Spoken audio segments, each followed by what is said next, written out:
Hi, welcome back to MoveAdvisor. Today we're tackling a hot topic, why you should never, and I mean never, ask friends to help you move. I mean, let's be honest, moving is the worst. It's like combining the excitement of a root canal with the fun of paying taxes. Take a look at moveadvisor.com/DIY moving and you'll see just how difficult and stressful it is moving without professional help.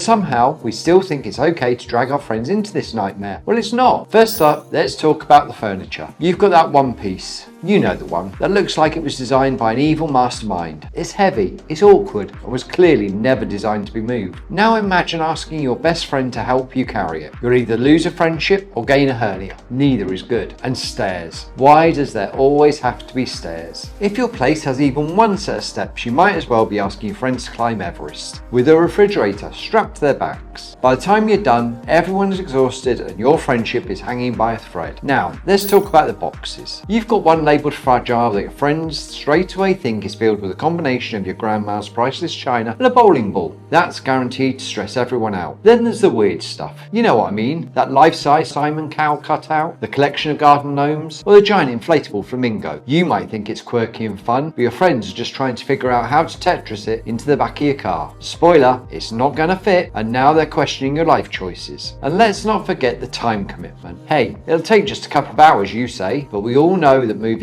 always takes longer than you think. Your friends thought they were signing up for the afternoon, but it's now 8 p.m. You're still on box number 53, and everyone's wondering why they didn't fake a sudden illness or ignore your pleas for help. And lastly, your friends are not movers. They're human. They will get tired, angry, and won't have the skills or motivation needed to finish the move. Sure, your offer of pizza and beer as a thank you, but is a couple of slices and a beer really worth the pain, bruises, and emotional trauma? I don't think so. So what's the solution? Professional movers. These people are superheroes. They've got the skills and equipment, and most importantly, they're not your friends. You get to keep your friendships intact and avoid owing anyone a favour. It's a win-win. So next time you're planning a move, do yourself and your friends a favour. Hire the pros, save your friendships, and keep the pizza for yourself. Trust me, everyone will thank you. That's all for today, folks. Don't forget to like, subscribe, and hit that bell for more invaluable home moving tips. Now head on over to moveadvisor.com/quote to get free, no obligation quotes from professional movers for your upcoming move, or give us a call on 800-989-8833. Until next time, keep those friendships strong and those moving boxes far, far away from your friends.